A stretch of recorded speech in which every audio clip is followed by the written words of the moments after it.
Meu coração tá batendo. E aí, gente do Cangaço na Literatura, meu povo querido. Estamos aqui na Grota do Angico hoje para debater aqui um tema. Não tem lugar melhor para a gente sentar numa pedra. Aquele silêncio, pelo menos agora há pouco, tinha no mínimo 50 pessoas aqui. E... Você viu? Hã? Você viu a luz?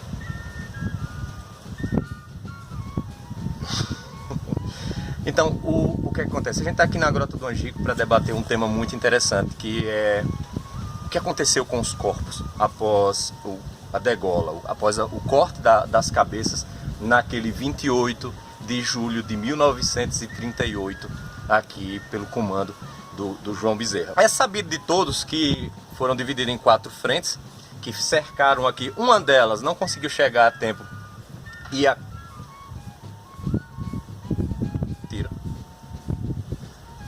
Uma delas não conseguiu chegar a tempo aqui e justamente acabou dando espaço aqui para muitos, que isso aí não vem ao caso, já foi debatido no outro programa da semana passada.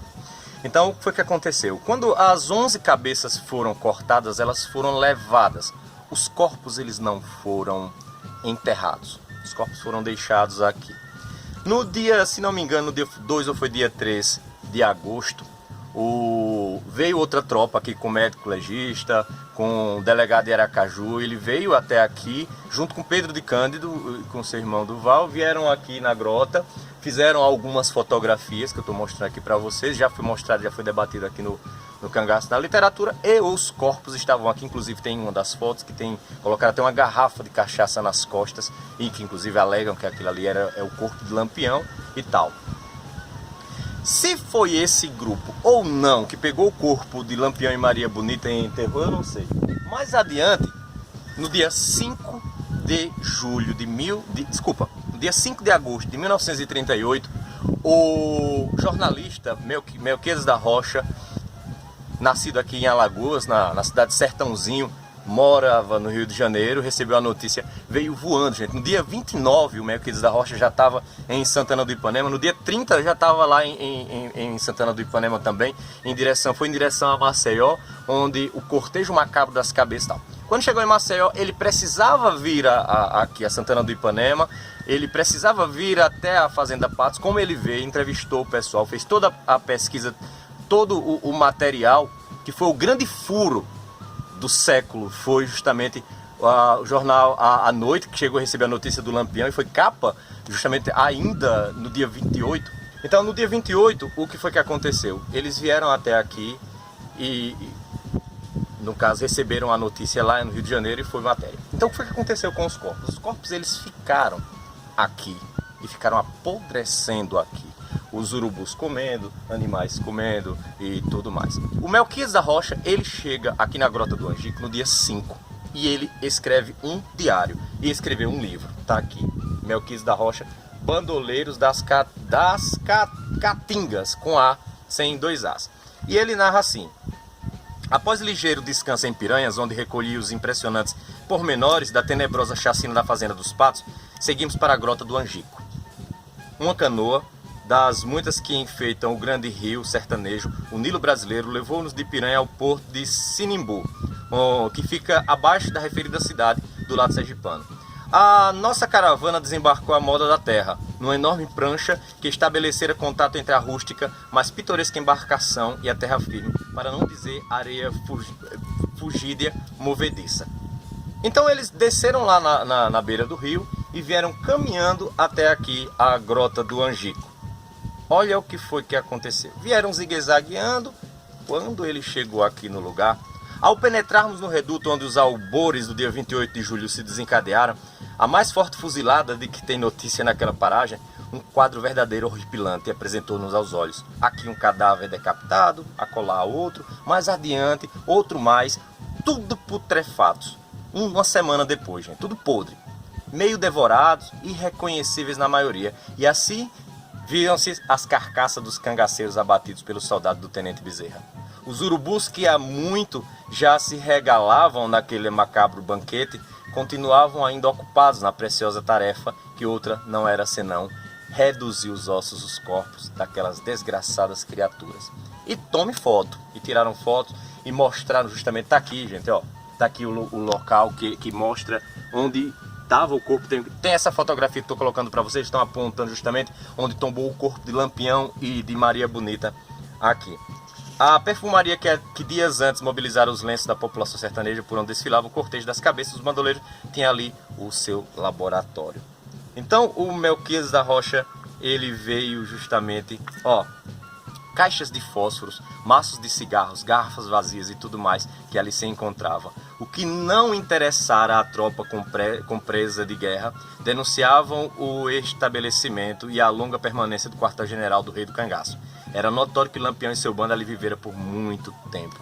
Então o que é que acontece? Quando o Melquiades da Rocha chegou aqui ainda tinha panos. Veja essa fotografia, impressionante, eles mostrando ainda panos. Tinham objetos aqui, tudo jogado pelo coisa. Agora, o grande problema e o que aconteceu justamente foi o seguinte.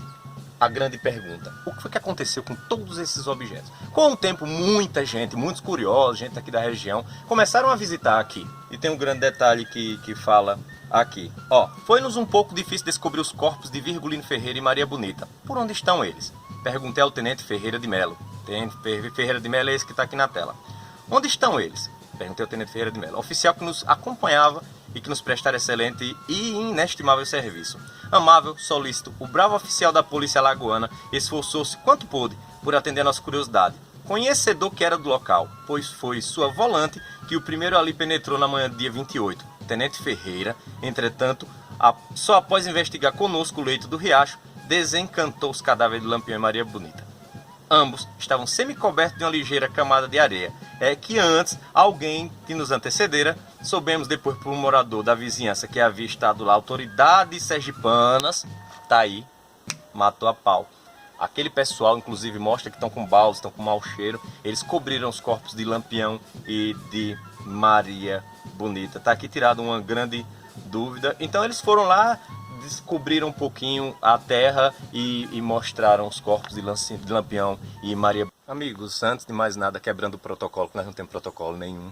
Ó o silêncio, ó. Nem som de vento, nem de pássaro, nem de nada. Nem de lagartixa a gente está ouvindo agora aqui na Grota do Angico. Mas quero encerrar o programa parabenizando Melquiades da Rocha, esse grande exemplo de jornalista que, se não fosse ele, nós não teríamos em tamanho detalhe, tão rápido, tanta informação preciosa, porque ele conviveu, ele viu, ele sentiu tudo o que aconteceu e tratou no jornal à noite. E encerrando, digo, não obstante o estado em que se encontrava o corpo do mais famoso e temido bandoleiro que o Nordeste conheceu, fácil nos foi identificá-lo em Angico. Ele, que era cego de uma vista, também tinha um defeito numa perna. Esse sinal foi o que o tenente Ferreira e seus soldados identificaram. A presença do corpo de Maria Bonita ao lado dele constituiu outro motivo para a identificação. Os soldados já o conheciam bem, de vez que, abatendo, degolando, tiveram tempo de sobra para tanto. Nenhum sinal de Virgulino lhes havia escapado à retina. E esse é o Cangaço na literatura. E se tem uma coisa, gente, que precisa aqui é água. Tchim, tchim, e até mais, e até a próxima semana não. Eu acho que é até a próxima quinta, que esse programa entra na segunda-feira. Tchau. Gente, imagina a água vindo de lá para o Rio São Francisco, que aqui é baixo, Rio São Francisco, claro, a água vem, trazendo os corpos e jogando lá para o Rio São Francisco. É um negócio incrível, né? Ó, tá aqui o riacho.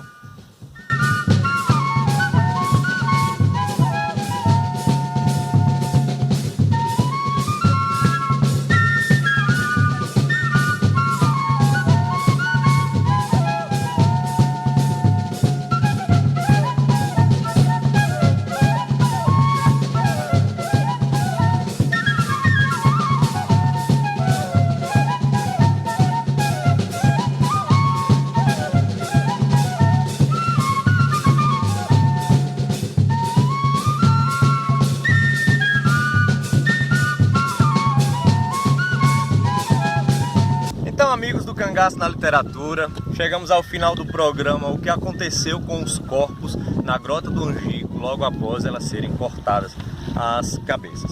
Eu não poderia encerrar de forma melhor do que tentando não provar uma tese, mas tentando criar uma tese. Não sei se outros já debateram isso, mas olha, o que o que nós vimos lá na Grota do Angico?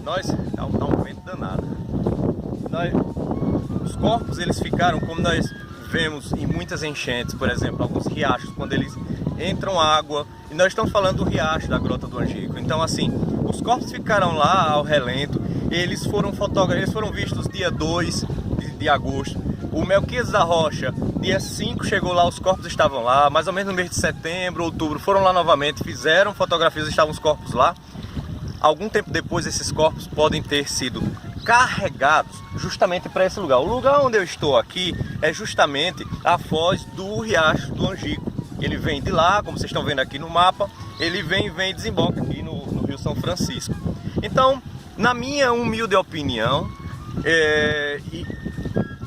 tem mais lógica isso, os corpos eles foram trazidos aos poucos e chegaram aqui no Rio São Francisco, que desapareceram, os peixes, o tempo corroeu, a água mesmo acabou corroendo mesmo e destruindo os corpos, porque alguns anos depois, algumas pessoas foram até lá a grota, ano de 1940, 41, foram até a grota e não encontraram vestígio nenhum, não tinha nenhum objeto lá na grota mais, só marcas de bala nas pedras e algumas coisas, né? Então, esse é o Cangaço na Literatura, trazendo mais informações, vindo até aqui, gente. Eu tava falando pra Nininho que nós merecemos prêmio, deveríamos merecer prêmio mesmo, porque caminhar tanto, chegar a um lugar como esse, trazer informações, eu acho que o mínimo que vocês fazem é deixar seu like e se inscrever aqui no canal, e também deixar seu comentário, é importante mesmo, e compartilhar, chamar mais gente pra cá e compartilhar e fazer tudo e manter toda essa união. Tchau, seu Cangaço na Literatura.